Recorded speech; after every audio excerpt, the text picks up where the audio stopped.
ॐ ज्ञानतिमिरान्धस्य ज्ञानाञ्जनशलाकया चक्षुरुन्मीलितं येन तस्मै श्रीगुरवे नमः। श्रीचैतन्यमनोभीष्टं स्थापितं येन भूतले स्वयं रूप कदा मह्यं ददाति स्वपदान्तिकं। वन्देऽहं श्रीगुरोः श्रीयुतपदकमलं श्रीगुरून् वैष्णवांश्च श्रीरूपं साग्रजातं सहगण रघुनाथान्वितं तं सजीवं साद्वैतं सावधूतं परिजनसहितं कृष्णचैतन्यदेवं श्रीराधाकृष्णपादां सहगण ललिता श्रीविशाखान्वितांश्च। नमो ॐ विष्णुपादाय कृष्णप्रेष्ठाय भूतले श्रीमते भक्तिवेदान्त स्वामिनिति नामिने। नमस्ते सारस्वते देवे गौरवाणी प्रचारिणे निर्विशेष शून्यवादी पाश्चात्य देशतारिणे। मूकं करोति वाचालं पंगुं लंघयते गिरिं यत्कृपातमहं वन्दे श्रीगुरून् दीनतारिणं।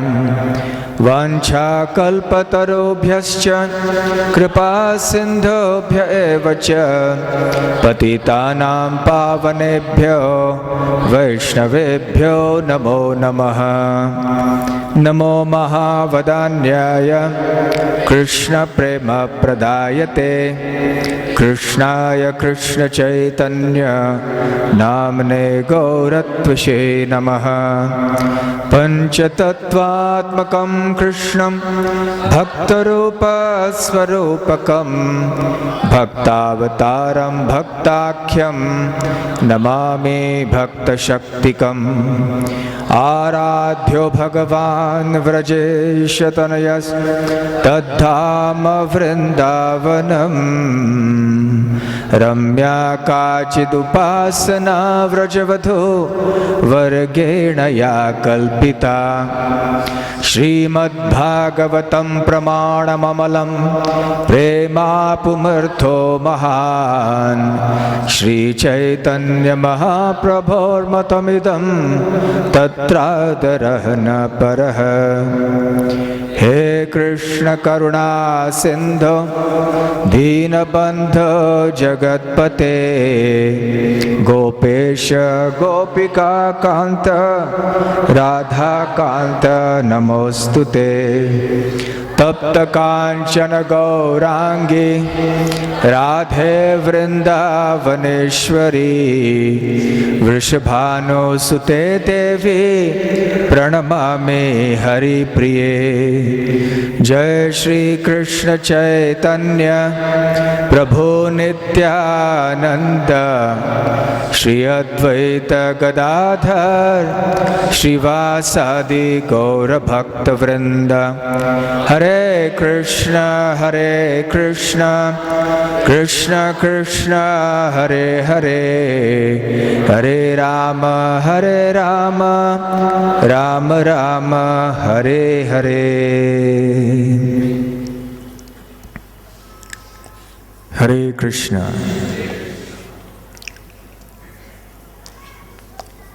पुरुषोत्तम अधिक मास में जो भागवत कथा का आयोजन यहाँ श्री राधा गोकुलानंद मंदिर में किया जा रहा है,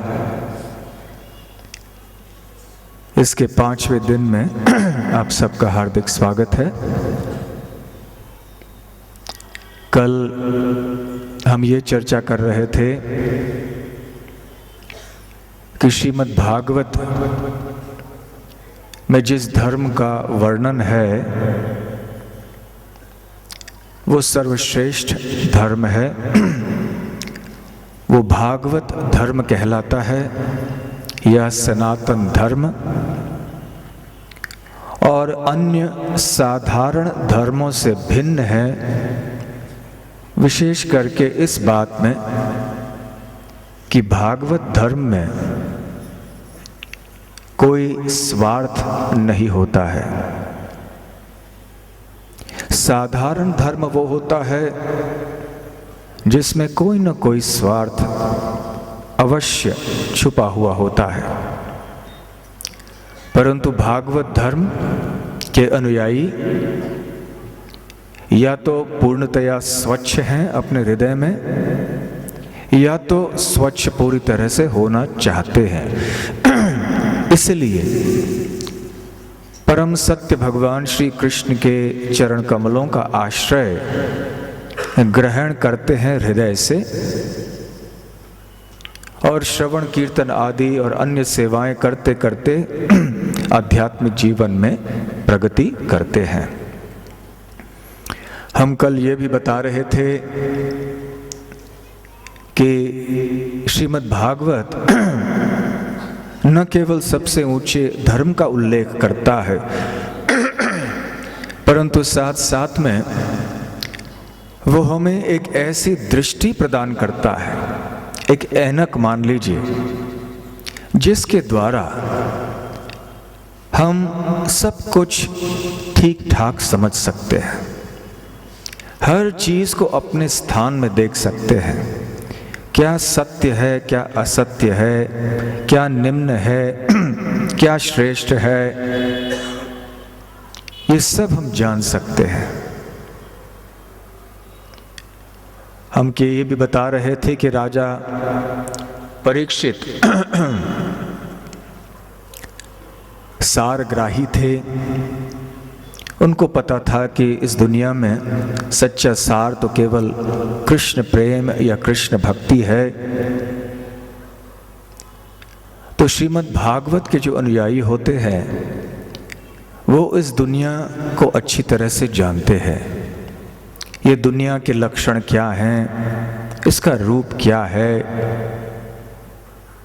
और जितने भी वैदिक ग्रंथ हैं या अन्य ग्रंथ भी हैं जो भले वेद शास्त्रों में सम्मिलित न हों, उनको भी विशेष सही दृष्टि से देख सकते हैं और समझ सकते हैं।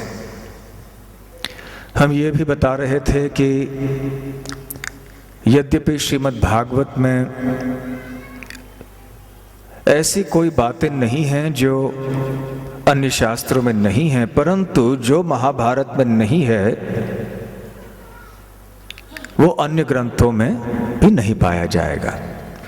महाभारत में भी वही चीजें बताई गई हैं जो कि श्रीमद् भागवत में हैं, बड़े संक्षेप में, परंतु बात इतनी ही है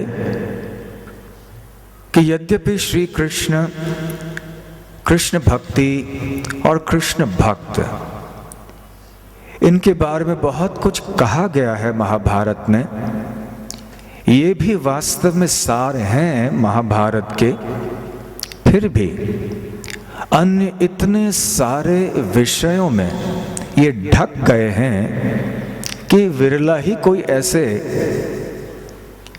श्रोता मिलते हैं या कोई टीकाकार मिलते हैं जो कि महाभारत को पढ़ के या सुन के ये समझ सके कि इसका सार है श्री कृष्ण, कृष्ण भक्त और कृष्ण भक्ति। परंतु श्रीमद् भागवत में ऐसा नहीं है। श्रीमद् भागवत में शुरू से अंत तक केवल भक्ति ही भक्ति है। तो ऐसा क्यों? महाभारत में अन्य विषयों के बारे में इतना क्यों सब बताया गया है? क्योंकि व्यासदेव जी सोच रहे थे कि सभी लोग दुनिया में कृष्ण भक्त नहीं हैं, ऐसे अनेक हैं जो भक्त नहीं बनना भी चाहते हैं, तो उनके लिए कुछ ऐसे रास्ता दिखलाया जाए, इस तरह से कृष्ण भक्ति को उनके जीवन में लाया जाए कि उन्हें पता भी नहीं चले।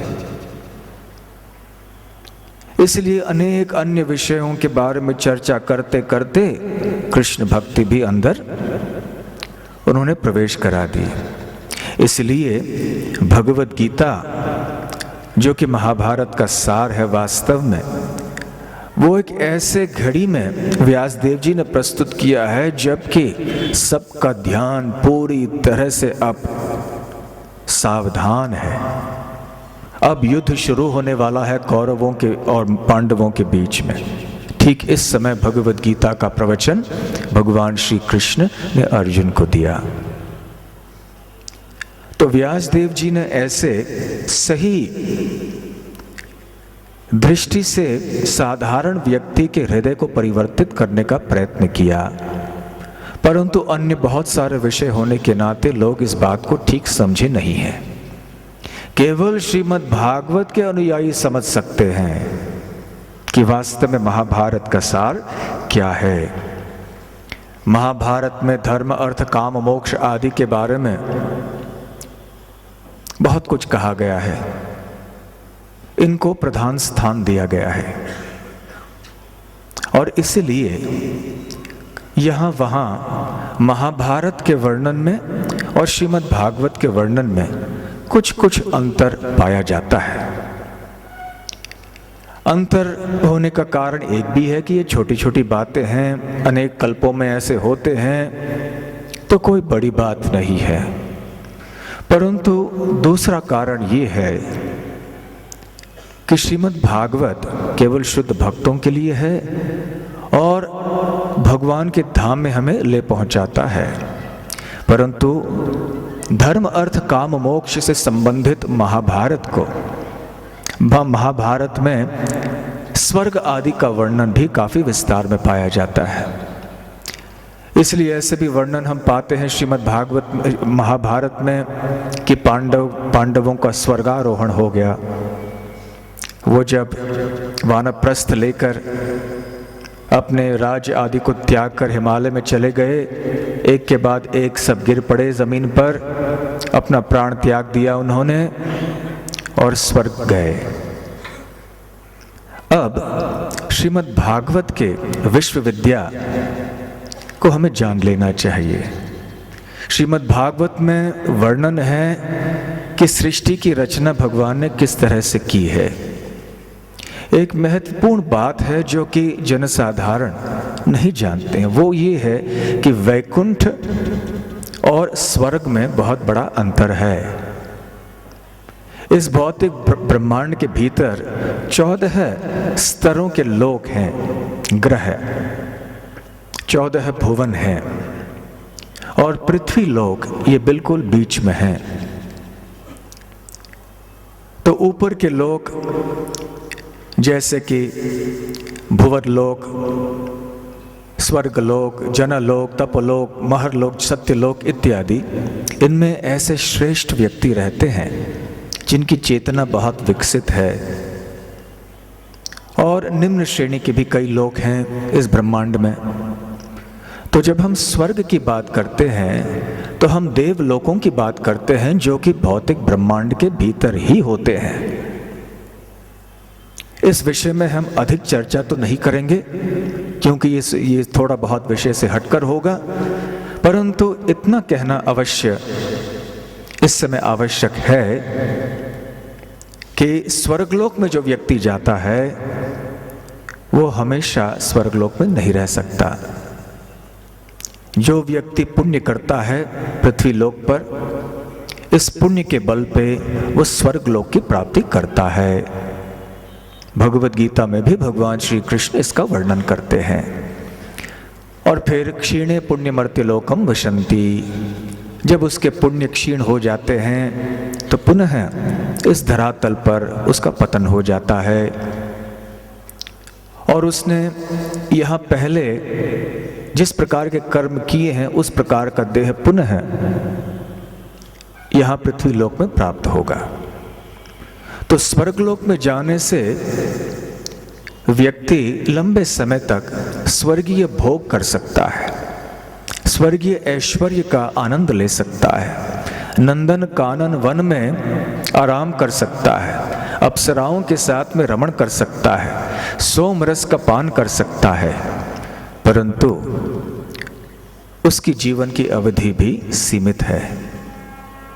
मृत्यु का सामना देवताओं को भी करना पड़ता है, यहाँ तक कि ब्रह्मा जी को भी, जो कि ब्रह्मांड के सबसे ऊपरी लोक में रहते हैं, जिसका नाम है ब्रह्मलोक या सत्यलोक। तो महाभारत ऐसे लोगों के लिए विशेष करके व्यासदेव जी ने बनाया जिनकी चेतना इतनी विकसित नहीं थी कि वो वैकुंठ के बारे में सोचें, शाश्वत जीवन के बारे में सोचें। उनकी चेतना, उनका विचार तो केवल यहाँ तक सीमित था कि हमें संसार में रह के भोग करना है, और स्वर्गीय भोग तो पृथ्वी लोक के भोग से कुछ सूक्ष्म और श्रेष्ठ माना जाता है। इसलिए यहाँ पे कर्मकांड के दृष्टि से स्वर्ग आदि का विस्तार में वर्णन है। परंतु श्रीमद् भागवत में स्वर्ग की परवाह नहीं है, किसी भी भौतिक स्तर या कामना की कोई परवाह नहीं है। भक्त, यहाँ तक कि भक्त वैकुंठ भी जाना नहीं चाहता है, यदि वो भगवान की सेवा में हस्तक्षेप करे तो। ये श्रीमद् भागवत का धन, ये जो धर्म है, निस्वार्थीपन की चरम सीमा है, और ये वृंदावन के गोपियों में भी पाया जाता है। इसलिए वृंदावन की गोपियां इतनी अच्छी भक्त मानी जाती हैं। रम्या काजित उपासना व्रजवधू वर्गेण या कल्पिता। तो ऐसे भक्त वृंदावन के अनुयायी, भक्तों के जो अनुयायी होते हैं, वो इतने निस्वार्थ भाव से, शुद्ध भाव से भगवान की भक्ति करते हैं कि यदि भगवान उन्हें नरक भी भेजना चाहें, हमेशा के लिए बड़े खुशी से तैयार हो जाते हैं। स्वर्ग की बात तो दूर है, स्वर्ग के नाम से भी घबराते हैं, क्योंकि स्वर्गीय भोग, पृथ्वी का भोग उनको नहीं चाहिए। उनको केवल भगवान श्री कृष्ण की अहेतुकी अप्रतिहता सेवा चाहिए, बस। वास्तव में निस्वार्थ भक्ति से ही आनंद मिल सकता है। सवै पुंसाम परो धर्मो यतो भक्तिरधोक्षजे अहेतुक्य व्यवहिता ययात्मा सुप्रसिद्धति। श्रीमद् भागवत का निष्कर्ष है, सिद्धांत है कि वो धर्म सर्वश्रेष्ठ है जिसके द्वारा परम पुरुष भगवान श्री कृष्ण के चरणों के प्रति शुद्ध प्रेम उत्पन्न किया जाए हृदय में। और जब ऐसी सेवा अहेतुकी होती है, अर्थात बिना कोई भौतिक हेतु के और बिना कोई रुकावट के होती है, तब वो आत्मा को संतुष्ट करा सकती है। हाँ, भगवान तो शुद्ध भक्त को अपने धाम ले ही जाते हैं, ये तो निश्चित बात है। परंतु भक्त अपनी ओर से ऐसी कोई कामना नहीं करता कि मुझे इस भौतिक जगत का दुख सहन नहीं हो रहा है तो मैं इसलिए भगवान की भक्ति करूंगा। नहीं, भगवान के भक्त जो होते हैं वो भगवान की सेवा चाहते हैं, बस। भगवान जहां भी उनको रखें वो रहने के लिए तैयार होते हैं। कितना ऊंचा है, कितना पावन, कितना निर्मल है ये। तो ऐसे दृष्टि से जब हम देखते हैं तो महाभारत की जो घटनाएं हैं उनको भी सही सलामत हम समझ सकते हैं। वास्तव में पांडव ये भी कौन है? ये भी कोई साधारण व्यक्ति नहीं है, ये तो भगवान के पार्षद हैं। तो पांडवों को स्वर्ग से क्या लेना देना? वो तो कोई साधारण पुण्य करने वाले व्यक्ति तो है नहीं, जिन्होंने यहाँ कोई पुण्य किए, धरती पर स्वर्ग लोक पहुंच गए और वहां पे स्वर्गीय भोग करके पुनः फिर पृथ्वी लोक में चले आए। नहीं, ये तो नित्य पार्षद हैं भगवान श्री कृष्ण के, और उनका तो स्थान भगवान के धाम में है, भगवान के सानिध्य में सदैव निवास करते हैं। परंतु व्यासदेव जी ने ऐसे क्यों कहा है, ये हम श्रीमद् भागवत के दृष्टिकोण से सही तरह समझ सकते हैं। ठीक उसी प्रकार से भीष्मदेव के चरित्र को भी हम समझ सकते हैं।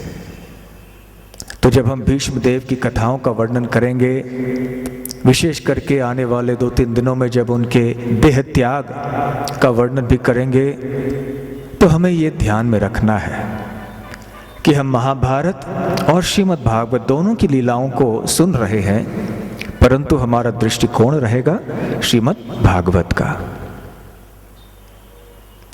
तो इस तरह से दोनों महाभारत और श्रीमद् भागवत का समन्वय ऐसे किया जा सकता है। वैसे महाभारत ये एक ऐतिहासिक कहानी है, केवल कोई दंत कथा नहीं है। और महाभारत में शुरू से लेकर अंत तक वास्तव में श्री कृष्ण ही हैं। श्री कृष्ण के समान या श्री कृष्ण से बढ़कर कोई व्यक्ति और महाभारत में नहीं है। जिस तरह महाभारत एक ऐसी ऐतिहासिक घटना है, भगवान श्री कृष्ण भी एक ऐतिहासिक व्यक्ति हैं। वेदैश्च सर्वैरहम् एव वेद्यो, भगवद गीता में भगवान कहते हैं कि वेदों को जानने का उद्देश्य है श्री कृष्ण को जानना। तो महाभारत को पढ़ने का उद्देश्य भी है श्री कृष्ण को जानना। तो महाभारत में भी श्री कृष्ण और श्री कृष्ण के भक्त जैसे भीष्मदेव, इनका वर्णन हम काफी कुछ पा सकते हैं। और यदि ये सब जो इतिहास हैं, पुराण हैं, महाभारत आदि हैं, इनमें यदि श्री कृष्ण या श्री कृष्ण के भक्त न होते तो ये तो केवल साधारण इतिहास या साधारण कहानियां हो जाती।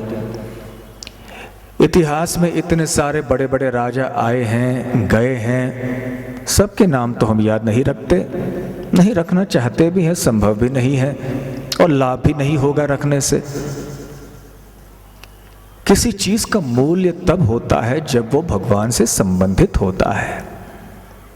भगवान से संबंध काट दीजिए तो उसका मूल्य भी खत्म हो जाता है। इसलिए महाभारत का मूल्य भी इसलिए है क्योंकि श्री कृष्ण वहां थे और उनके साथ में उनके भक्त भी थे, जैसे कि पांडव, और पांडवों के साथ में थे भीष्मदेव। वैसे जब हम महाभारत को और भीष्मदेव की कथाओं को भी इस दृष्टि से देखेंगे तो फिर ये कथाएं बहुत अर्थपूर्ण हो जाती हैं। अन्यथा ये केवल एक साधारण कहानी जैसे प्रतीत होता है। हाँ, क्योंकि ये भगवान और भगवान के भक्तों से संबंधित है, यदि कोई इसे साधारण कहानी समझ के भी सुने कुछ लाभ तो होगा, परंतु यदि पूरा पूरा लाभ हमें उठाना है तो ऐसे समझ के साथ श्रवण करना चाहिए, भक्ति भाव से और श्रद्धा भाव से। ऐसे सोच के नहीं कि महाभारत ये तो दंत कथा है, श्री कृष्ण ये और भीष्मदेव की कहानी सब काल्पनिक बातें हैं, ऐसी भावना से हम श्रवण करेंगे तो पूरा लाभ नहीं मिलेगा। तो खैर, कल हम भीष्मदेव के चरित्र के बारे में या जीवनी के बारे में थोड़ा बहुत वर्णन कर रहे थे। उनका जन्म कैसे हुआ, पिछले जन्म में वो कौन थे, कैसे उनको भीष्म का शरीर प्राप्त हुआ, उनका नाम भीष्मदेव क्यों रखा गया, उनकी बाल्यावस्था, और आगे चल के उन्होंने जो त्याग किया, जो व्रत किया, व्रत धारण किया, जिसके कारण उनका नाम देवव्रत से भीष्म रखा गया। और आगे चल के जैसे उन्होंने आने वाले पीढ़ियों का देखभाल कैसे किया। भीष्म चरित्र को जब हम पढ़ते हैं तो हमें पता चलता है कि भीष्म देव का जीवन केवल त्याग का जीवन था। वो अपने लिए जिए ही नहीं, अपने लिए जीने के लिए कुछ था ही नहीं। राज्य को त्याग दिया था, राज सुख त्याग कर दिया था, परिवार का सुख त्याग दिया था, स्त्री का सुख त्याग दिया था, ऐश्वर्य का सुख त्याग दिया था। सारे जो भी दुनिया में सुख होते हैं जिसके पीछे लोग पागल हो जाते हैं और जो क्षत्रिय के लिए उपलब्ध थे, उनको त्याग दिया और केवल अन्यों के लिए जिए, अन्यों की रक्षा के लिए, अन्यों की सेवा के लिए। और उनकी सेवा और रक्षा करते करते कितने सारे कष्टों को झेलना पड़ा भीष्मदेव को। शुरुआत से लेकर अंत तक उनका जीवन केवल कष्ट का था। और फिर भी अंत में भी इस दुनिया को जब छोड़ के गए तो कैसे गए? बस ऐसा सबक हम सारी दुनिया को सिखा के गए कि जीना है तो ऐसे और मरना है तो ऐसे। तो भीष्म देव का सबसे बड़े उपदेश जो है वो उनकी मृत्यु, उनकी मृत्यु एक आदर्श मृत्यु है। जहां भी शास्त्रों में देखा जाता है कि कोई एक व्यक्ति अच्छी तरह से भगवान का स्मरण करते हुए प्राण त्याग रहा है तो कहते हैं भीष्म देव की तरह इनका देहांत हो गया। श्री चैतन्य महाप्रभु के एक शुद्ध भक्त थे जिनका नाम था हरिदास ठाकुर। वैसे मुसलमान परिवार में जन्म हुआ था, फिर भी स्वाभाविक रूप से बचपन से शुद्ध कृष्ण भक्त थे, निरंतर कृष्ण का नाम उच्चारण करते रहते थे। तो उनके जीवन में भी तरह तरह के कष्ट आए और जब उन्होंने अपना प्राण त्याग दिया श्री चैतन्य महाप्रभु के कर कमलों में उनका दर्शन करते हुए तो सारे भक्तों ने कहा इनके देह त्याग की लीला को देखकर हमें भीष्म देव का स्मरण आता है। भीष्म देव ने भी इसी प्रकार से भगवान का दर्शन करते हुए, भगवान का स्मरण करते हुए अपने देह को त्याग दिया। तो हम कल चर्चा ये कर रहे थे कि भीष्म देव ने विचित्र वीर्य और चित्रांगदा के लिए राजगद्दी की रक्षा की। चित्रांगदा राजा बने, उनकी मृत्यु जल्दी हो गई। फिर विचित्र वीर्य राजा हो गए, उनके लिए अंबिका, अंबालिका, ये दो रानियां भी लेकर आए भीष्म देव। अंबा के बारे में हम बता रहे थे और आगे चल के अंबा के बारे में और चर्चा हम करने वाले हैं, क्योंकि अंबा आगे चल के शिखंडी बनी। तो जब विचित्र वीर्य का देहांत हुआ तो कोई संतान नहीं हुए थे विचित्र वीर्य को। सत्यवती देवी ने भीष्म देव से निवेदन किया, परंतु भीष्म देव ने कहा मैंने तो ब्रह्मचर्य का व्रत लिया है, मैं इस व्रत को तोड़ नहीं सकता। तो सत्यवती देवी ने व्यासदेव जी से निवेदन किया और व्यासदेव जी के द्वारा फिर अंबिका के माध्यम से धृतराष्ट्र का जन्म हुआ और अंबालिका के माध्यम से पांडु का और एक दासी के माध्यम से विदुर जी का। अब कल हम ये भी बता रहे थे कि धृतराष्ट्र के 100 पुत्र हुए कौरव, पांडु के 5 पुत्र हुए पांडव।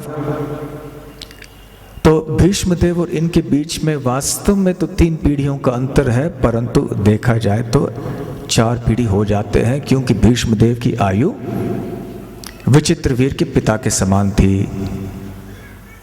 तो खैर विचित्रवीर और चित्रांगदा की रक्षा करते करते अब उनको धृतराष्ट्र, पांडु और विदुर की जिम्मेदारी लेनी थी। वो भी खूब अच्छी तरह से भीष्मदेव ने निभाई, राजगद्दी को संभाल के रखा, जबकि ये बच्चे बहुत छोटे थे। और क्योंकि भीष्मदेव वहाँ थे राजगद्दी की रक्षा करने के लिए, इसलिए किसी का साहस नहीं हुआ आक्रमण करने के लिए। और फिर आगे चल के जब धृतराष्ट्र, पांडु और विदुर की आयु बढ़ी तो उनका विवाह भी भीष्मदेव ने ही करा के दिया। गांधार के राजा, गांधार का नाम तो आप सबने सुना है, आजकल कंदहार के नाम से बहुत जाना जाता है, लेकिन कुछ दूसरे कारणों से प्रसिद्ध है, कोई अच्छे कारणों से नहीं। कंदहार जो अफगानिस्तान में है, तो वहाँ के राजा थे राजा सुबल। तो उनकी पुत्री थी गांधारी। तो गांधारी का विवाह कराया भीष्मदेव ने धृतराष्ट्र से। उधर मद्र देश के जो राजा थे, उनकी पुत्री, वो राजा का नाम था शल्य, उनकी पुत्री थी माद्री। उनसे भी पांडु का विवाह कराया। साथ साथ कुंती का विवाह भी पांडु से तो हुआ ही। और आगे चल के देवक की पुत्री से विदुर का विवाह करा दिया। ऐसे भीष्मदेव सबके लिए पिता समान थे। केवल ये देख रहे थे कि यहाँ राज महल से संबंधित जितने भी लोग हैं उन सब की रक्षा मुझे करनी चाहिए, सबके जीवन की व्यवस्था करनी चाहिए। फिर ऐसे हुआ उधर जब पांडु शतशृंग वन में चले गए, कोई श्राप हुआ। अब और विस्तार में इसकी चर्चा नहीं करेंगे, परंतु आप सब ने बचपन से ये कहानियाँ सुनी हैं अवश्य। तो वन में चले गए, वहाँ पे बच्चों का जन्म हुआ था, परंतु उस वन में भी पांडु का देहांत हुआ। तो वहाँ जो ऋषि मुनि थे वो भीष्मदेव के पास आए, पांडु के निधन की खबर जो है उन्होंने भीष्मदेव को सुनाई। भीष्मदेव ने फिर कुंती देवी और 5 बच्चों को, 5 पांडवों को वापस हस्तिनापुर बुला दिया। माद्री ने तो सती स्वीकार कर ली थी और वापस बुलाकर फिर उन्होंने पांडु की जो अंतिम क्रियाओं की जिम्मेदारी ले ली और जलांजलि आदि अर्पण करने के बाद फिर धृतराष्ट्र और दुर्योधन से कहा उन्होंने कि अब इनको भी स्थान दीजिए रहने के लिए। तो उनके लिए अलग महल बनाए गए। पांडव एक जगह रहते थे, कौरव दूसरी जगह रहते थे।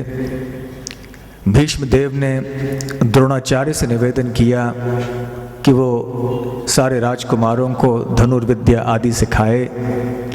द्रोणाचार्य ने अपनी शिक्षा प्रारंभ कर ली। उधर कौरवों के मन में, विशेष करके दुर्योधन और दुशासन के मन में पांडवों के प्रति बहुत द्वेष बढ़ता रहा। दिन ब दिन, आए दिन दुर्योधन की घृणा इतनी बढ़ती गई कि एक दिन उन्होंने योजना बनाई कि कैसे पांडवों को जान से मार दिया जाए और एक षड्यंत्र रचा। वैसे दुर्योधन तो षड्यंत्र रचाते रहते थे पांडवों के विरुद्ध। लाक्षागृह बनाकर धृतराष्ट्र से अनुमति लेके पांडवों को वहां भेज दिया गया एक छुट्टी के नाम पर कि वहां जाके थोड़ा आप आराम कर लीजिए। परंतु दुर्योधन की इच्छा अच्छी नहीं थी, इरादे ठीक नहीं थे। दुर्योधन का इरादा था कि वहां लाक्षागृह को जलाया जाए, परंतु विदुर ने खबर पहुंचाई छुप छुप के। विदुर भी उनके बहुत शुभ चिंतक हुआ करते थे और इसलिए किसी न किसी तरह से वो वहाँ से निकल गए। और वहाँ पर जब लाक्षागृह जल गया और अंदर 5 लाशें मिल गईं और भीष्मदेव तक खबर पहुँची, तो भीष्मदेव को इतना दुख हुआ कि भरी सभा में फूट फूट कर रोने लगे और कोई उनको सांत्वना नहीं दे पा रहा था, क्योंकि वो पांडवों से इतना प्रेम करते थे। वो जानते थे कि ये लड़के, ये बच्चे बहुत सज्जन हैं, बहुत धार्मिक हैं, सतमार्ग में चलने वाले हैं, और ये कौरव ये दुष्ट हैं। और जब उन्होंने खबर सुनी तो बहुत दुख हुआ। तो पांडवों के लिए जलांजलि आदि अर्पण करने जा ही रहे थे कि विदुर वहाँ पर आए।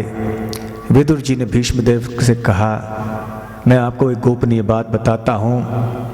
मुझे खबर मिली है कि पांडव वास्तव में बच चुके हैं और वो वहाँ लाक्षागृह से निकल गए हैं। अब वन में वो छुप रहे हैं। तो भीष्मदेव को बड़ी प्रसन्नता हुई। उधर लाक्षागृह से निकल के पांडव तो इधर उधर भ्रमण कर रहे थे और यहाँ वहाँ पहुँचते फिर राजा द्रुपद के राज्य में पहुँचे। वहाँ पे द्रुपद राजा ने पंचाल देश में अपनी पुत्री द्रौपदी के लिए एक स्वयंवर आयोजित किया था। पांडव वहाँ भी गए, ब्राह्मणों के वेश में आए थे और उस स्वयंवर में अर्जुन ने द्रौपदी का हाथ जीत लिया।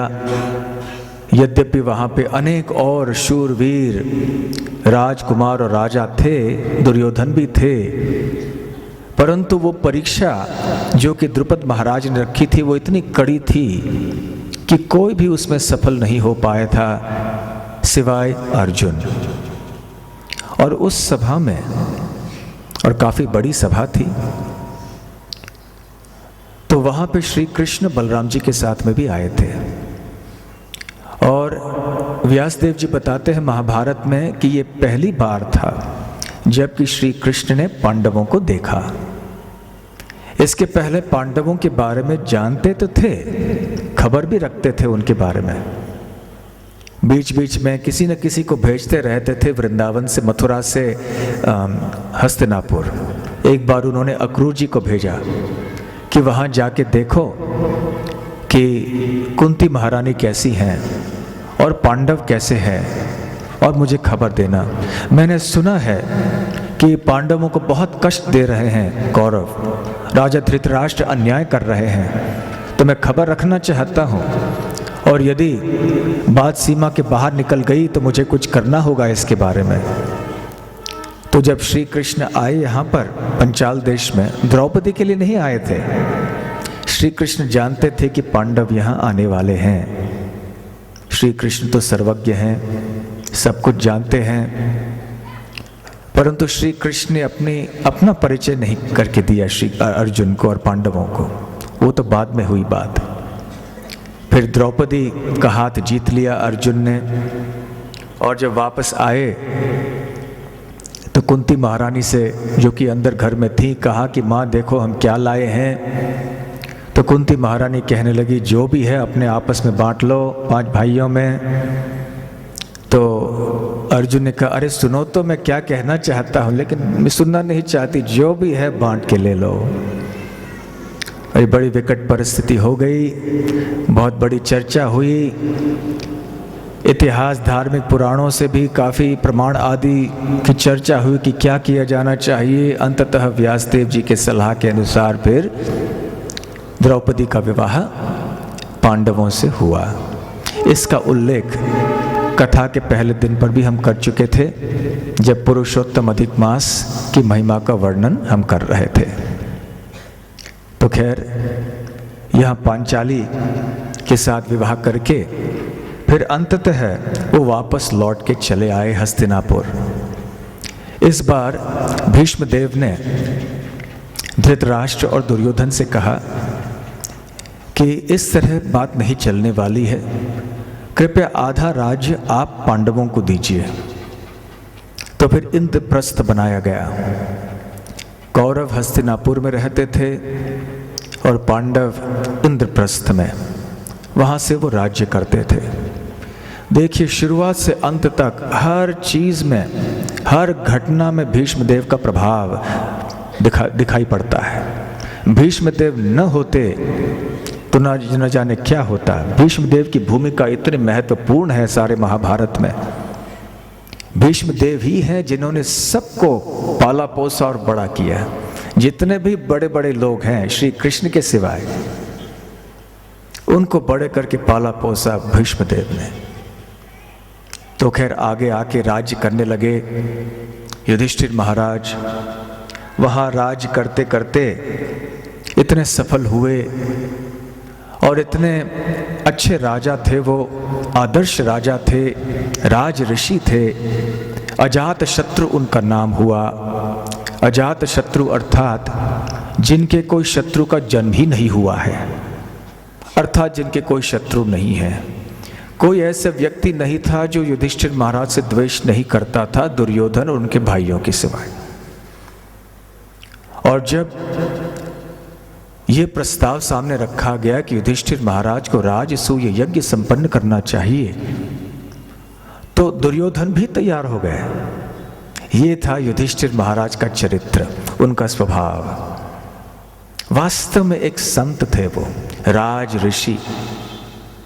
वैसे राजाओं को ऐसे ऋषि होना आवश्यक था, और वैदिक काल के राजा ऐसे हुआ करते थे। एवं परंपरा प्राप्तम इमं राजर्षयो विदुः सकाले नेहम हता योगो नष्टः परंतप। भगवान श्री कृष्ण भगवत गीता में कहते हैं कि हे अर्जुन, ये भगवत गीता का ज्ञान मैंने परंपरागत पहले तो विवस्वान को दिया था, फिर मनु के पास आया, मनु से इक्ष्वाकु इत्यादि, और ऐसे राज ऋषियों की परंपरा में ये गीता का ज्ञान चलते आया है, परंतु उस काल के प्रभाव से ये लुप्त हो गया है। इसलिए मैं अब पुनः स्थापित करना चाहता हूँ इस ज्ञान को तुम्हें उपदेश करके। तो युधिष्ठिर महाराज एक आदर्श राजर्षि थे। तो राजसूय यज्ञ जब संपन्न हुआ तो बहुत बड़े पैमाने पर हुआ। वैसे युधिष्ठिर महाराज की ऐसी तीव्र इच्छा नहीं थी, वो हिचकिचा रहे थे, लेकिन फिर उन्होंने सोचा मैं तो ये केवल श्री कृष्ण के लिए कर रहा हूँ। श्री कृष्ण ने उनको प्रोत्साहित किया कि युधिष्ठिर, आपको ये करना चाहिए। युधिष्ठिर ने कहा कि हे प्रभु, मैं केवल आपके लिए ही करना चाहता हूँ, आपकी प्रसन्नता के लिए, आपके गुण गौरव के लिए करना चाहता हूँ। और फिर ऐसा विशाल एक यज्ञ संपन्न किया गया जिसकी कल्पना भी हम नहीं कर सकते हैं। और इस यज्ञ को संपन्न करने के पहले पांडव अपने अपने सेनाओं को लेकर सारे पृथ्वी भर में घूमे, ये देखने के लिए कि क्या कोई प्रतिद्वंद्वी है, कोई ऐसा व्यक्ति है जो कि युधिष्ठिर महाराज का सामना करना चाहता है या उनको विश्व सम्राट के रूप में नहीं देखना चाहता है। यदि ऐसे कोई व्यक्ति है तो उन्हें युद्ध करना होगा। परंतु जितने भी राजा थे उन सब ने मान लिया। थोड़े राजा थे जिन्होंने नहीं माना, पांडवों ने उनको आसानी से हरा दिया। थोड़े ऐसे राजा थे जिन्होंने मान तो लिया, परंतु उन्होंने सोचा कि जब कोई हमारे राज्य में इस तरह से आए हैं तो क्षत्रिय होने के नाते हमारा कर्तव्य है युद्ध करना। तो युद्ध करके हार गए और युधिष्ठिर महाराज को विश्व सम्राट उन्होंने मान लिया। तो राजसूय यज्ञ का वर्णन महाभारत में आता है और श्रीमद् भागवत में भी आता है। तो महाराज युधिष्ठिर ने सबका स्वागत किया। हस्तिनापुर से भीष्म, द्रोण, दुर्योधन आदि सभी आए। द्वारका से श्री कृष्ण, बल और सभी कुछ वहाँ से भी आए। जगह जगह से, सारे पृथ्वी लोक से के कोने कोने से बड़े बड़े राजा आए। उन सब का स्वागत किया।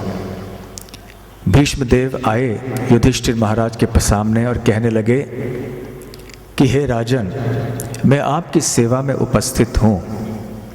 यद्यपि युधिष्ठिर महाराज के लिए भीष्मदेव तो पितामह थे, पितामह ऐसे पुकारते थे, अर्थात दादा के समान थे।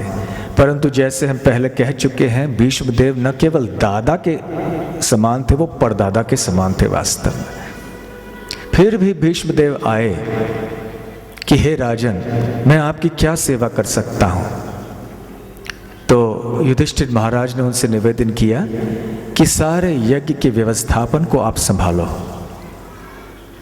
आप इसके प्रमुख बनिए। द्रोणाचार्य को उन्होंने और किसी सेवा में लगा दी। वैसे हर एक को कोई ना कोई सेवा लगा दी। दुर्योधन ने भी सेवा स्वीकार कर ली, भीमसेन ने कोई सेवा स्वीकार कर ली। श्री कृष्ण ने कहा कि मैं सारे अतिथियों के चरण धोऊंगा, उनका स्वागत करूंगा। तो ये है श्री कृष्ण। देखिए, ये है वैदिक सभ्यता। यद्यपि इतने सब शूरवीर महान व्यक्ति थे, फिर भी जब झुकने का सवाल आता था ऐसे सेवा करने के लिए, ऐसे भाव में, तो सबकी सेवा करते थे, चरण भी धोते थे। परंतु युद्ध भूमि के में जब होते थे तो सर झुकाने का कोई सवाल नहीं होता था।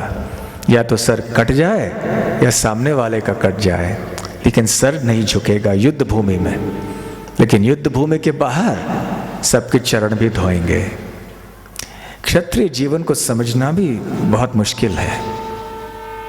वैसे वैदिक काल, वैदिक सभ्यता में जो जीवन होता था उसको भी समझना बहुत मुश्किल है आजकल के हिसाब से देखा जाए तो भीष्मदेव ने भी सारी व्यवस्था संभाल ली और बड़े अच्छे ढंग से सब कुछ संपन्न हुआ, सब हो रहा था। और उस समय युधिष्ठिर महाराज ने भीष्म देव का संबोधन करते हुए कहा कि हे पितामह, अब ये बताइए कि अब अग्र पूजा का समय आ गया है।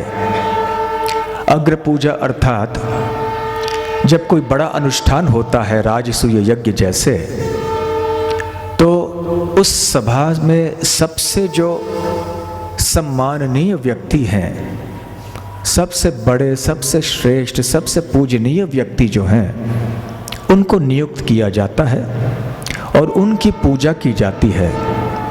इसे अग्र पूजा कहते हैं। तो अग्र पूजा की बात जब आई तो अग्र रेलगाड़ी, अब जाने दीजिए रेलगाड़ियों का प्राधान्य है। तो भीष्मदेव से बात की कि अग्र पूजा हमें किन की करनी चाहिए। तो भीष्मदेव ने बिना हिचकिचाए हुए कहा, अवश्य श्री कृष्ण की ही करनी चाहिए, क्योंकि श्री कृष्ण ही परम सत्य हैं। वो हम सब के लिए आदरणीय हैं।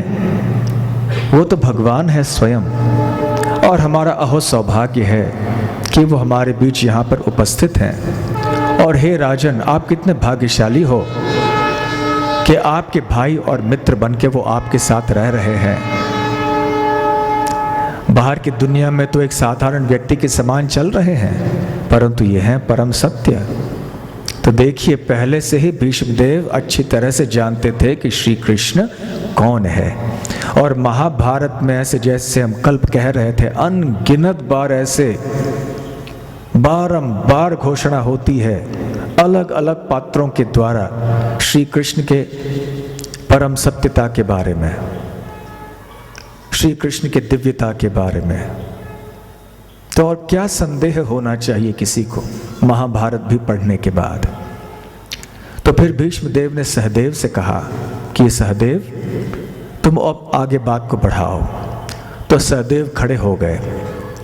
खड़े होकर भूरी भूरी प्रशंसा करने लगे श्री कृष्ण की, और ये साबित कर दिया उन्होंने कि श्री कृष्ण ही ऐसे व्यक्ति हैं जो अग्र पूजा के योग्य हैं।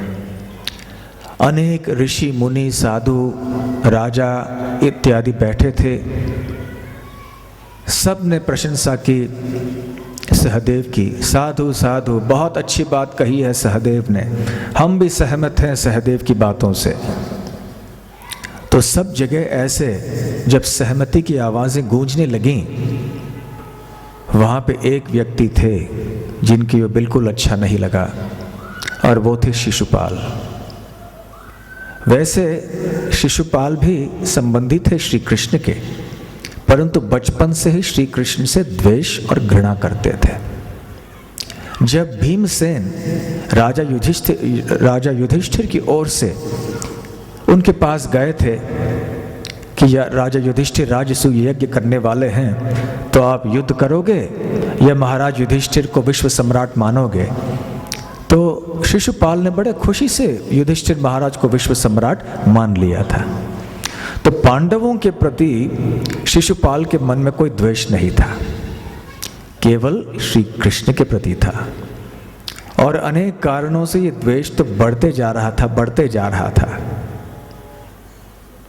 तो खैर, जब शिशुपाल ने ये बातें सुनी तो वो आग बबूला हो गया, उठा वहाँ सबके सामने और ऐसे बात करना शुरू कर दिया कैसे एक ज्वालामुखी की तरह उसके मुख से ऐसे तीक्ष्ण बातें निकलने लगी, श्री कृष्ण का अपमान करने लगे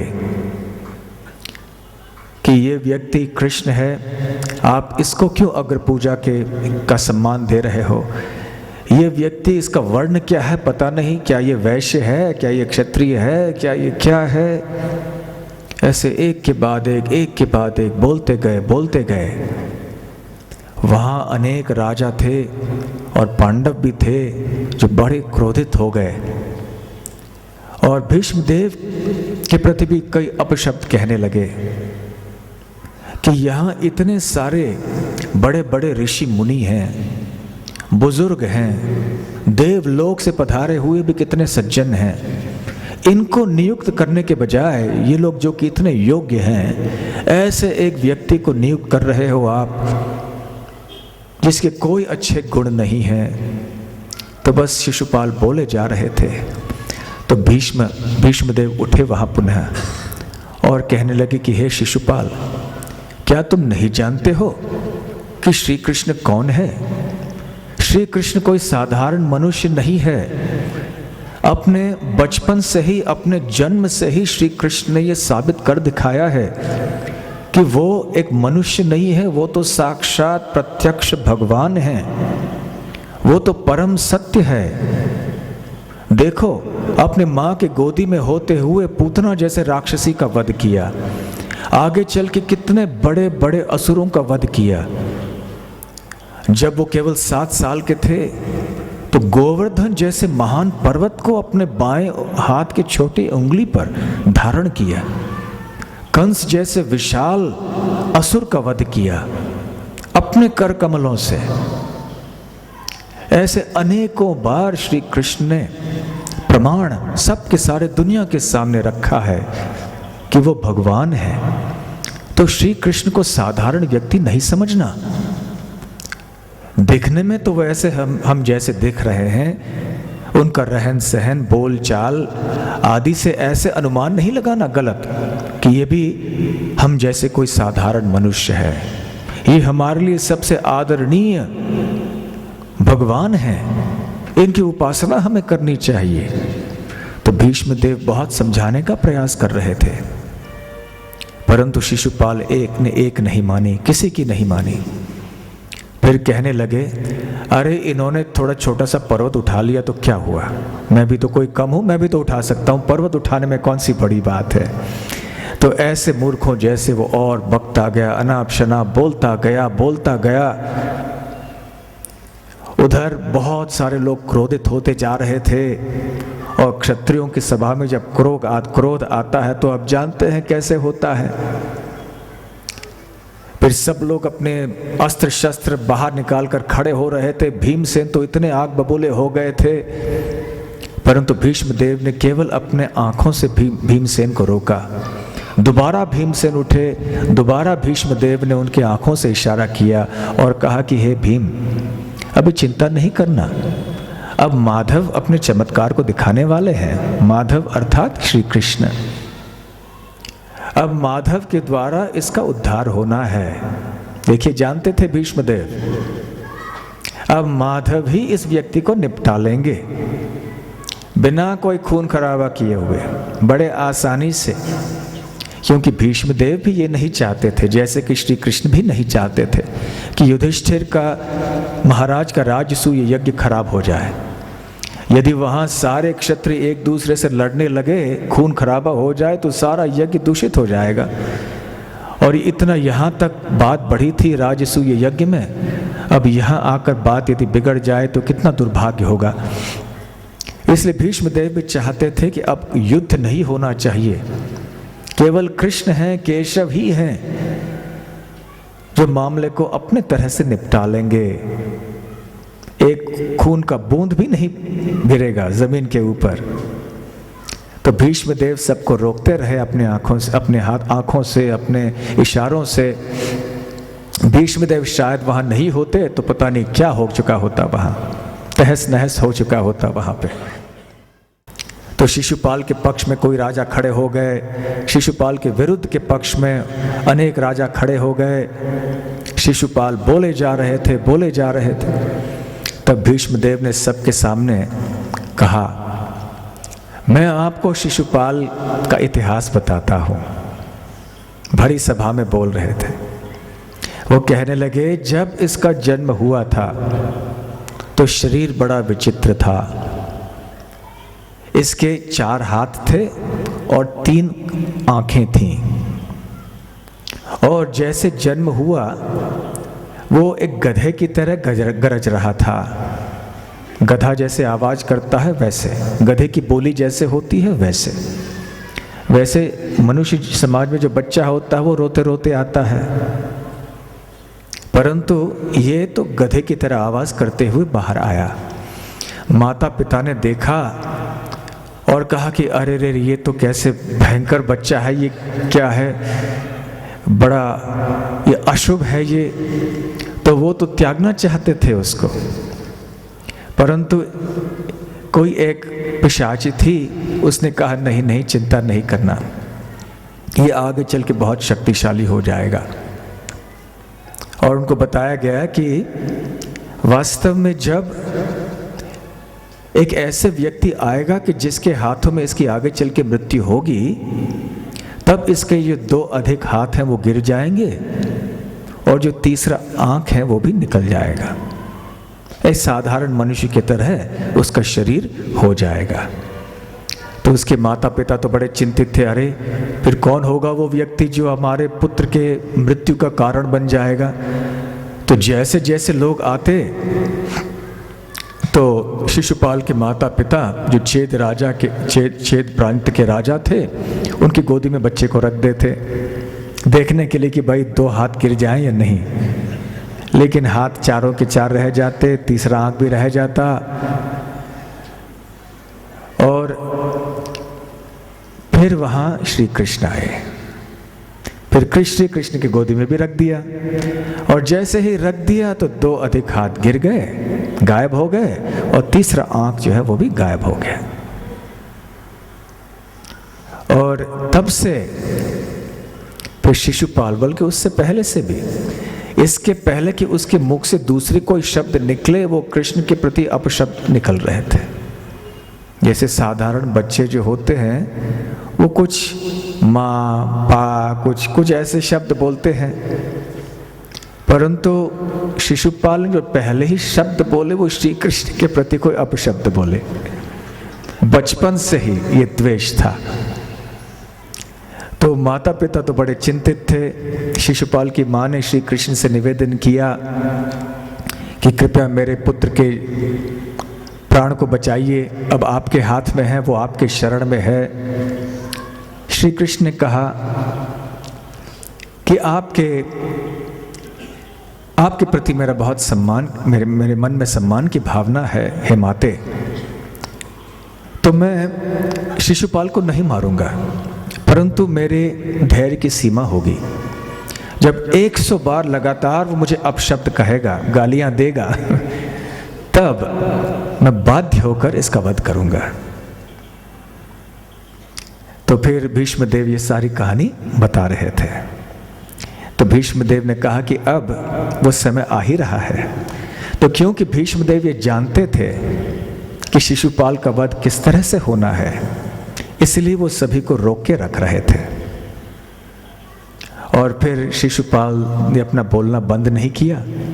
बोलते बोलते फिर श्री कृष्ण ने देखा कि चलो अब 99, 100, चलो गिनती कर रहे थे। तो श्री कृष्ण ने अपना सुदर्शन चक्र छोड़ दिया और सुदर्शन चक्र से गर्दन कट गई शिशुपाल की, और शिशुपाल के शरीर से जो आत्मा है वो सीधे आके श्री कृष्ण के दिव्य शरीर में लीन हो गई। सबके आंखों के सामने सबने देखा कि एक तेजस्वी आत्मा निकल रही है और श्री कृष्ण के शरीर से मिल रही है। जैसे कि भीष्मदेव ने घोषणा की थी वैसे ही ठीक हुआ। तो श्री कृष्ण के द्वारा जब किसी की हत्या होती है उस व्यक्ति का उद्धार होता है, क्योंकि श्री कृष्ण परम सत्य हैं। परम सत्य वो हैं जो कि इस दुनिया के द्वंद्वों के परे होते हैं। साधारण व्यक्ति जब किसी की हत्या करता है तो द्वेष से, घृणा से, क्रोध से आदि करता है। विरला ही ऐसे कहीं हम सुनते हैं कि किसी ने दूसरे व्यक्ति का वध किया उसके भलाई के लिए, ऐसे नहीं होता। परंतु श्री कृष्ण के हृदय में केवल प्रेम ही प्रेम है। वो तो भगवान है, उनके मन में कोई द्वेष ऐसी भावनाएं नहीं है।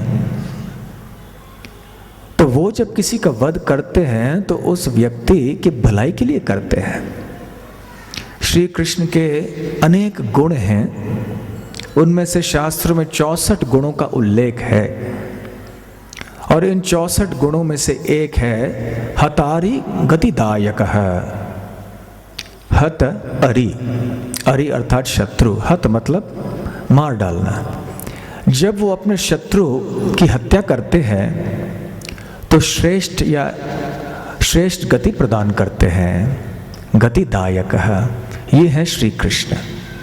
तो भीष्मदेव जानते थे कि शिशुपाल इतना द्वेषी व्यक्ति है, इतना अज्ञानी है, फिर भी श्री कृष्ण इतने कृपालु हैं कि इसका उद्धार ही करने वाले हैं। तो भीष्मदेव भक्त होने के नाते जानते थे, इसलिए वो फिर देखते रह गए और सभी लोग आश्चर्यचकित हो गए वहाँ शिशुपाल के उद्धार को देखकर। आगे चल के श्रीमद् भागवत में भी ऐसे वर्णन है कि युधिष्ठिर महाराज का ये बहुत बड़ा प्रश्न रहा नारद जी से कि हम देखते हैं कि जो ज्ञानी होते हैं, योगी होते हैं, साधक होते हैं, उनको कई जन्मों तक तपस्या करनी पड़ती है मुक्ति प्राप्त करने के लिए। यहाँ शिशुपाल जो है इतना गाली गलौज कर रहा था श्री कृष्ण के प्रति, इतना द्वेष कर रहा था, उसको मुक्ति मिल गई। फिर श्रीमद् भागवत में एक बहुत बड़ा एक प्रसंग है जिसकी व्याख्या हम इस समय नहीं करेंगे। तो खैर भीष्मदेव वहाँ थे, भीष्मदेव नहीं होते उस समय तो शायद कुछ और ही हो चुका होता। फिर राजसूय यज्ञ अच्छी तरह से संपन्न हुआ और फिर आगे चल के राजसूय यज्ञ समाप्त होने के बाद विश्व सम्राट बन गए महाराज युधिष्ठिर, लोकप्रिय थे, विश्व भर में लोग उनसे प्रेम करते थे और मय दानव के द्वारा एक बहुत सुंदर राजमहल बनाया गया और इतना अद्भुत था ये कि इसमें तरह तरह के माया जाल थे। दुर्योधन के हृदय में जलन बढ़ती गई। थोड़े दिन पहले हम कहीं से आ रहे थे तो हमारे सामने एक ट्रक था। तो आप तो जानते हैं ट्रक के पीछे बहुत सारे चीज़ें लिखे हुए होते हैं, कभी कभी बुरी नज़र वाले, तुम्हारे मुंह काला, और ऐसे बहुत सारी चीज़ें लिखी हुई होती हैं, मेरा भारत महान, ऐसे। तो यहाँ लिखा हुआ था जलना है तो दीपक की तरह जलो। मैं सोचा वाह, बहुत सुंदर बात कही है इन्होंने, सही बात है। जलना है तो दीपक की तरह जलो। हम दूसरों के प्रति जब जलते हैं तो क्या मन में विचार आता है कि अरे इनके पास इतना क्यों है, मेरे पास नहीं है, इतना धन उनके पास है, इतना बड़ा नाम है, इतनी संपत्ति है, इतनी प्रतिष्ठा है, ये है वो है, तो हमारे हृदय में द्वेष, ईर्ष्या उत्पन्न होता है, हृदय जलने लगता है। और जिसके हृदय में द्वेष की अग्नि जल रही होती है, सबसे ज़्यादा कष्ट उसी को होता है। ऐसे कहा जाता है कि ऐसे व्यक्ति को कोई शत्रु की आवश्यकता नहीं है, वो अपने आप का ही सबसे बड़ा शत्रु है, क्योंकि उसके हृदय में जो द्वेष है, जो जलन है, उसको जला डालेगा। जो शत्रु नहीं कर पाएगा वो उसका द्वेष वही कर पाएगा। तो खैर दुर्योधन के हृदय में इतनी जलन होती थी युधिष्ठिर महाराज के प्रति। और एक बार जब वो उस माया दानव द्वारा निर्मित जो महल था उसमें आए और देखा कि ऐसे चमत्कार था यहाँ अंदर, पृथ्वी लोक, इस स्वर्ग लोक में भी ऐसा कोई राजमहल नहीं था और सब जगह माया का खेल। तो एक जगह वो गए तो उन्होंने सोचा, ऐसे लग रहा था कि यहाँ पे पानी है, तो इसलिए अपनी धोती ऊपर कर ली ताकि धोती गीली ना हो जाए, और चले, देखा कि पानी है ही नहीं, जमीन ही है। तो ऐसे चमत्कार जादू से माया दानव ने बनाया हुआ था। फिर आगे चलते गए, देखा कि दिख रहा है पानी की तरह, सोचा फिर वो ऐसे ही होगा, पानी नहीं होगा यहाँ, और वो पानी में गिर पड़े। जब गिर पड़े तो सारे रानियां हंसने लगीं, भीम भी हंसने लगे, और उधर युधिष्ठिर महाराज सबको रोकने जा रहे थे, ऐसे नहीं हंसना चाहिए, हमारे अतिथि हैं भाई। लेकिन श्री कृष्ण खड़े थे तो उन्होंने चुपके से इशारा किया, सब करो करो। क्यों ऐसे? भगवान श्री कृष्ण ने क्यों किया ऐसे? क्योंकि एक उद्देश्य से ही तो भगवान प्रकट हुए थे ना, विनाशाय च दुष्कृताम। वो तो इन सब को, भीष्म देव जैसे महान योद्धाओं को तो निमित्त बना रहे थे उनके उद्देश्य की पूर्ति के लिए। ऐसा विशाल युद्ध जो कुरुक्षेत्र में हुआ, यदि ये न होता तो पृथ्वी का भार कम कैसे हो सकता था? तो ये सब भगवान की योजना थी। दुर्योधन यदि सच अचानक अच्छा आदमी बन जाता तो फिर क्या होता? भगवान की योजना तो बिगड़ जाती। इसलिए भगवान चाहते थे कि चलो दुर्योधन तो वैसे भी जल रहा है, जलने दो, दीपक की तरह नहीं जलेगा, बल्कि ऐसे प्रज्वलित अग्नि दुर्योधन हो जाएगा जिससे कि उसके सारे वंश का नाश होगा। दीपक की तरह जलने का मतलब है कि जैसे दीपक रोशनी प्रदान करता है, उसी तरह से हमें भी दूसरों को ज्ञान की रोशनी प्रदान करनी चाहिए। जैसे दीपक से भय मिट जाता है, क्योंकि अंधकार में भय उत्पन्न होता है, दीपक रहने से हम देख सकते हैं कि क्या क्या है, अब भय चले जाता है। तो हमें भी दीपक की तरह दूसरों को निर्भय कराने का प्रयास करना चाहिए। दीपक जब होता है तो थोड़ी गर्मी भी मिलती है ठंडी के समय, उसी तरह से हमें भी अन्यों को प्रेम ऐसे प्रदान कर देना चाहिए जिससे उनके हृदय में ऐसे बड़ा आनंद आए। तो दीपक की तरह इस तरह हमें बनना चाहिए। तो दुर्योधन की जलन बढ़ती गई और ये तो बाहर निकलना ही था एक न एक दिन। जितने भी षड्यंत्र रचाए थे दुर्योधन ने कौरवों के प्रति, वो सारे के सारे असफल हो गए थे, क्योंकि दुर्योधन नहीं जानता था कि वो कृष्ण के द्वारा सुरक्षित हैं। विदुर उनकी रक्षा करते थे, भीष्म देव भी उनकी रक्षा करते थे। इस समय द्यूत क्रीड़ा का आयोजन किया गया, जिसके बारे में आप सबने अवश्य सुना है। और इसमें धोखेबाजी से दुर्योधन से उन्होंने सब कुछ छीन लिया, और छीनने के बाद यहाँ तक कि द्रौपदी देवी को भी हरण कर लिया। उन्होंने वस्त्र हरण करना प्रयत्न किया। उस समय भीष्म देव भी भरी सभा में बैठे थे, द्रोणाचार्य बैठे थे, लेकिन सभी ने अपना सर झुका दिया। और इसलिए लोग भीष्म देव की टीका भी करते हैं कि उनको कुछ कहना चाहिए था, परंतु भगवान की दृष्टि कुछ अलग ही होती है। भगवान अपनी योजनाओं को केवल इसलिए नहीं बदलते हैं कि कोई निंदा करेगा, कोई मेरे कार्यों को समझेगा, नहीं। भगवान की योजना थी कि ऐसे होना था, क्योंकि भगवान जब आते हैं तो यूं ही नहीं आते हैं, उनके अनेक उद्देश्यों को पूर्ण करने आते हैं। तो खैर भीष्म देव भी वहां पर उपस्थित थे, और फिर उनको बाहर किया गया, राज्य के वनवास में जाना पड़ा।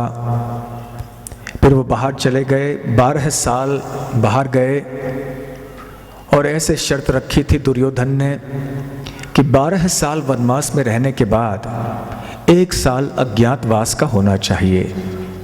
जिस अज्ञातवास में यदि ये खुलासा हो जाए, कि ये जानकारी हो जाए लोगों को कि पांडव कहाँ है, तो पुनः 12 वर्ष और वनवास करना पड़ेगा। तो फिर उस 13वें वर्ष में पांडव रहे महाराज विराट के राज्य में। तरह तरह के उन्होंने भूमिकाएं निभाई। किसी ने, भीमसेन जो है वो रसोई घर में चले गए, अर्जुन नृत्य सिखाने लग गए, क्योंकि उनको अज्ञात अवस्था में रहना था। तो वहाँ हुआ ये कि एक बार राजा विराट के गौओं को चोरी करने के लिए वहाँ पे कौरव आदि आए, गंधर्व भी आए थे। तो खैर कौरवों को परास्त कर दिया, वहाँ भीष्म देव भी थे। अर्जुन को जब पता चला कि राजा विराट अभी कठिनाई में है तो वो आगे चल के युद्ध कर रहे थे। कोई पहचान नहीं पाए कि ये अर्जुन है। बाद में सबको पता चला। आगे चल के उन्होंने कौरव सेना को, यहाँ तक कि दुर्योधन, कर्ण, भीष्म देव को भी परास्त किया। भीष्म देव भी बेहोश हो गए वहाँ। तो आगे चल के फिर जब वो वापस लौट के आए राज्य में तो भीष्म देव बहुत प्रसन्न हो गए। दुर्योधन से बहुत कहा कि अरे दुर्योधन, अब राज इनको वापस कर दो। 13 वर्ष तुमने जो कहा था सारी की सारी बातें इन्होंने मान ली हैं।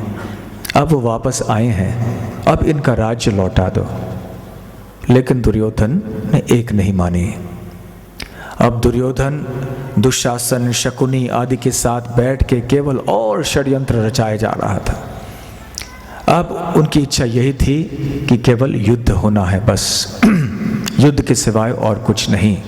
पूरी तरह से हमें परास्त करना है पांडवों को।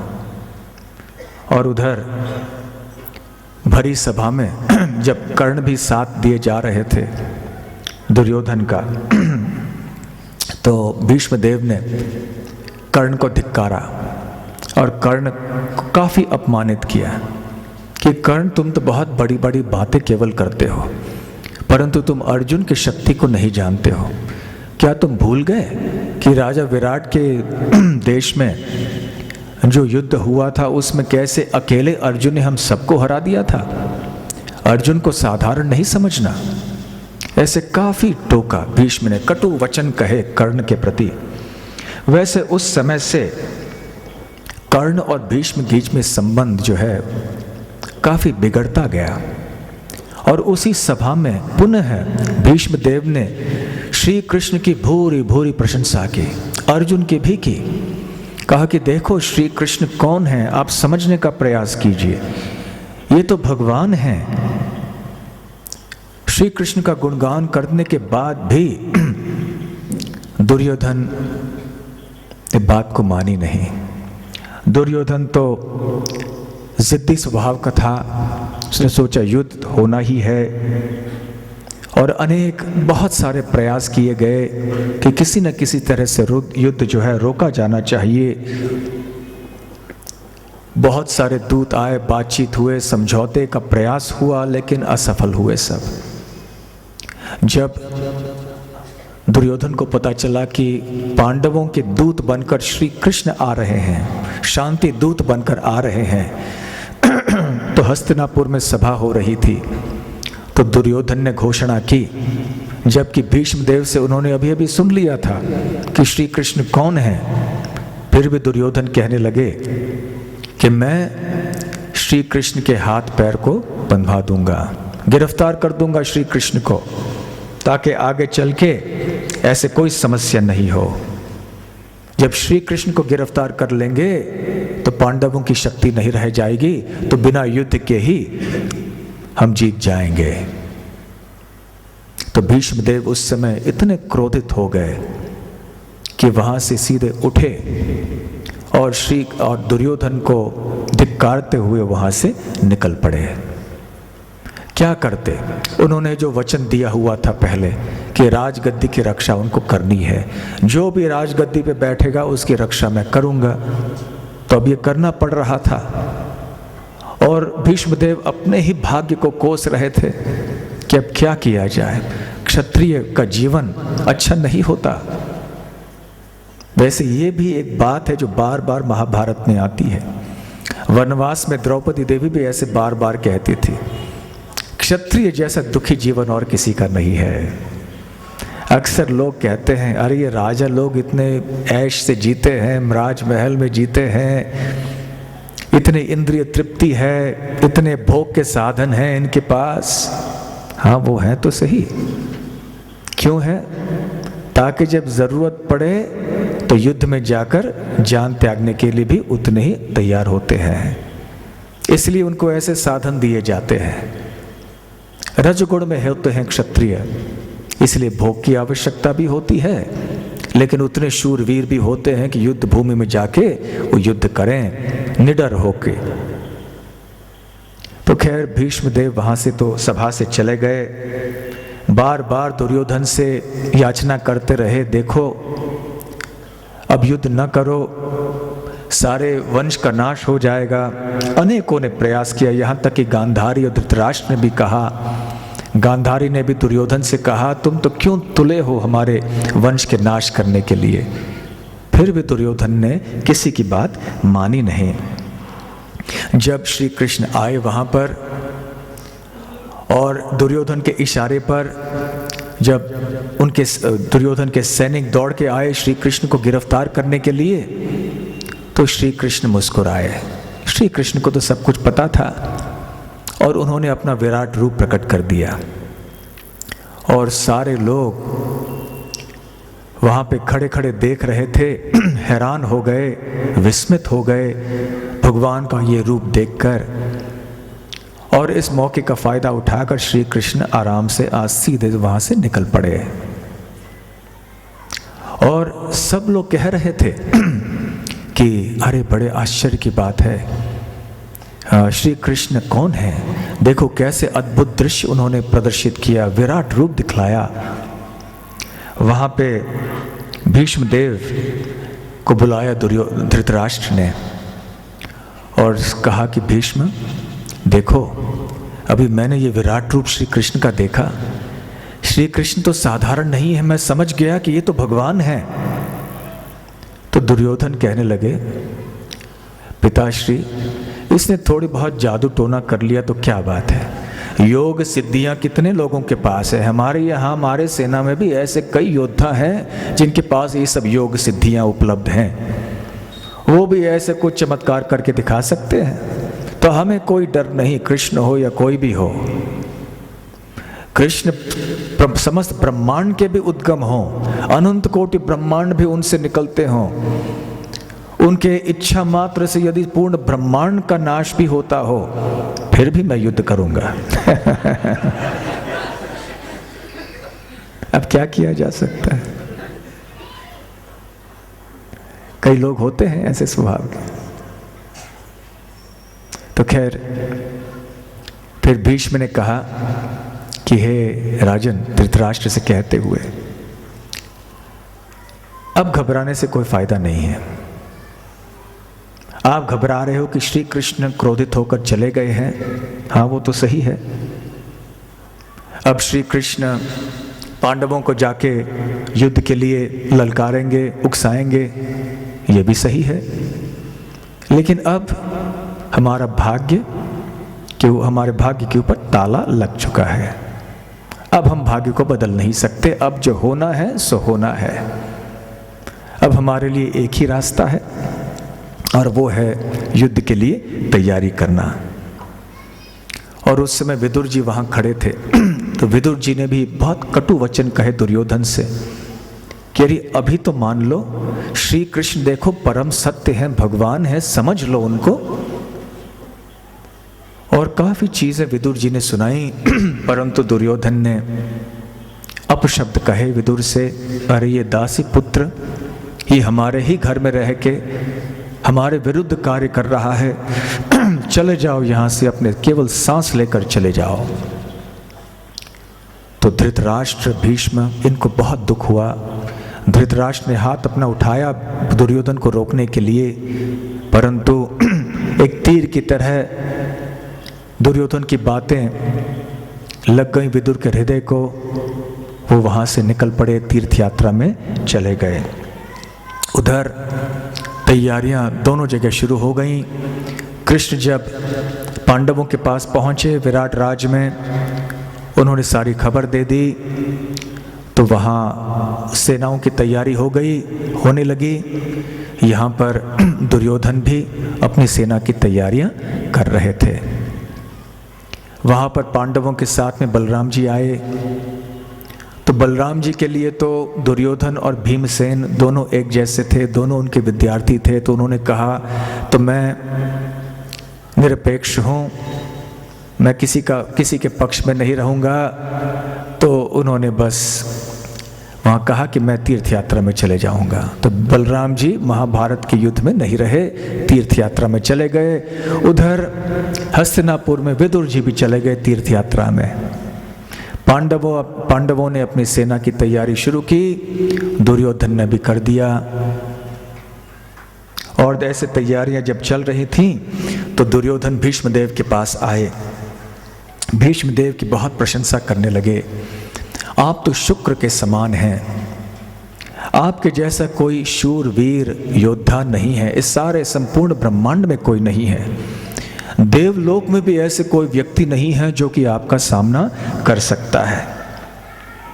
जिस प्रकार से देवों में से इंद्र हैं, जिस प्रकार पंछियों में से गरुड़ है, जिस प्रकार पर्वतों में से मेरु है, जिस प्रकार से यक्षों में से कुबेर हैं, वैसे हम सब योद्धाओं में से आप हैं। तो जिस तरह स्कंद या कार्तिकेय देवताओं के सेनापति हैं और वो उनको आगे बढ़ा के ले जाते हैं युद्ध में, आप भी हमारे सेनापति बनिए। हम आपके पीछे पीछे चलेंगे। जिस तरह एक बछड़ा अपनी माँ या गाय के पीछे चलता है, वैसे हम आपके पीछे पीछे चलेंगे। तो भीष्मदेव तैयार हो गए। भीष्मदेव ने कहा कि अरे मैं क्या कर सकता हूँ, मैंने जो वचन दिया है मुझे तो स्वीकार करना ही होगा तुम्हारा प्रस्ताव, परंतु तुम्हें यह भी जानना होगा कि तुम कौरव और पांडव मेरे लिए एक समान हो। तो पांडव भी मेरे हृदय से बहुत करीब हैं, तो फिर भी वचनबद्ध होने के कारण मैं तुम्हारी बात को स्वीकार करता हूं और मैं सेनापति बनने के लिए तैयार हूं। अब मैं तुम्हें बताना चाहता हूं कि पांडवों की सेना में ऐसे कोई नहीं है अर्जुन के सिवाय जो मेरा सामना कर सकता है। अर्जुन को संपूर्ण दिव्य अस्त्रों का ज्ञान है, मंत्रों का ज्ञान है और उतना ही शूरवीर है अर्जुन, परंतु सामने से आके मैं मुझसे युद्ध नहीं करेगा, क्योंकि उसके हृदय में मेरे प्रति इतना सम्मान है। तो मैं सारे 1 महीने में सारे पांडव सेना को मैं खत्म कर सकता हूं, परंतु मेरा शर्त यह है कि मैं पांडवों की हत्या नहीं करूंगा। मैं प्रतिदिन 10,000 योद्धाओं की हत्या करूंगा, परंतु पांडवों को मैं जान से नहीं मार सकता। और दूसरा शर्त मेरा यह है कि जब मैं युद्ध कर रहा हूंगा तो कर्ण को युद्ध नहीं करना चाहिए। तो कर्ण वहां पर उठ पड़े। कर्ण भी भड़क गए कि मैंने तो पहले ही आपके व्रत लेने से पहले मैंने व्रत लिया है कि जब तक भीष्म पितामह रहेंगे युद्ध भूमि में मैं युद्ध नहीं करूंगा। जब आपकी मृत्यु हो जाएगी तब मैं युद्ध भूमि में प्रवेश करूंगा और गांडीव धारण करने वाले अर्जुन से युद्ध मैं करूंगा। तो फिर दोनों के बीच में काफी बातें हुई। दुर्योधन यहाँ बीच में थे। कर्ण ने दुर्योधन से कहा कि ये तो वृद्ध हैं, अभी क्या युद्ध करने वाले हैं, केवल बात कर रहे हैं। तो ऐसे बहुत कुछ कर्ण कहने लगे। भीष्मदेव ने भी उत्तर दिया कि कर्ण, क्या तुम भूल गए कि तुम्हारी शक्ति क्या है? युद्ध भूमि में आ जाते हो तो तुम्हारी शक्ति क्या क्षीण होने वाली है, क्योंकि परशुराम जी का श्राप जो तुम्हारे ऊपर है, साथ साथ में तुम्हारा जो दिव्य कवच है वो भी टूट चुका है। इसलिए तुम गांडीव बाण धारण करने वाले अर्जुन का सामना कैसे कर पाओगे? संभव नहीं है। इसलिए अपनी शक्ति को पहचान लो और अर्जुन की शक्ति को पहचान लो। अपना बड़प्पन तो नहीं करना चाहिए, परंतु कर्ण, मुझे कहना चाहिए कि तुमको मुझे जान लेना चाहिए कि मैंने कैसे कार्य किए हैं आज से अनेक वर्षों से आज तक, और आज मैं वचन लेता हूं कि मैं 10,000 योद्धाओं की हत्या मैं यहाँ युद्ध भूमि पे करूँगा। उस समय दुर्योधन बीच में आए, नहीं नहीं आप बहस मत कीजिए, बहस मत कीजिए, तो अभी भीष्म पितामह हमारे सेनापति बनेंगे। तो कर्ण पीछे हट गए, युद्ध में शामिल नहीं हो सके। तो पांडव और कौरव दोनों ही अपने अपनी तैयारियां कर रहे थे। और फिर आगे चल के और बहुत कोई बातें हुई। दुर्योधन ने भीष्मदेव से कहा कि हमारी सेना में और पांडवों की सेना में कौन कौन से बड़े बड़े योद्धा हैं, कृपया वर्णन कीजिए। हमारी शक्तियां क्या हैं, कमजोरियां क्या हैं, और उनके भी शक्तियां और कमजोरियां क्या हैं, आप इनका जरा वर्णन कीजिए। तो भीष्मदेव ने कौरव सेना के बड़े बड़े योद्धाओं के शक्ति का वर्णन करना शुरू कर दिया। सर्वप्रथम दुर्योधन का कहा कि दुर्योधन तुम तो अतिरथी हो, साथ साथ में तुम्हारी सेना में हैं द्रोण, कृप, शल्य, कृतवर्मा, अश्वत्थामा, बाहलिका इत्यादि ऐसे बड़े बड़े अतिरथी और महारथी हैं। परंतु कर्ण ये तो रथी भी नहीं है, आधा रथी है। तो द्रोणाचार्य में सहमति व्यक्त कर ली। कर्ण और क्रोधित हो गए और कर्ण ने उस समय दोबारा वचन लिया कि मैं युद्ध में शामिल नहीं होऊंगा जब तक कि भीष्मदेव युद्ध भूमि पर रहेंगे। तो खैर आगे पांडवों की बात जब आई तो भीष्मदेव बताने लगे। सबका वर्णन करते करते फिर अर्जुन तक पहुँचे और अर्जुन की बात कही कि अर्जुन की शक्ति अपार है, अतुलनीय है, अर्जुन का सामना कोई भी नहीं कर सकता है। यदि इस सारे ब्रह्मांड में, इस पृथ्वी लोक में कोई कर सकता है तो केवल मैं और द्रोणाचार्य, हम दो ही हैं जो अर्जुन का सामना कर सकते हैं। परंतु वह मेरे सामना नहीं करेगा, इसलिए आपको डरने की बात नहीं है दुर्योधन। और फिर ऐसे वर्णन करते करते वो शिखंडी के विषय में पहुंचे और फिर कहने लगे मेरा और एक शर्त है, और मेरा शर्त ये है कि मैं शिखंडी के साथ भी युद्ध नहीं करूंगा। तो फिर दुर्योधन ने प्रश्न पूछा कि क्या कारण है कि अब शिखंडी के साथ युद्ध नहीं करोगे। तो फिर भीष्मदेव ने बताना शुरू किया।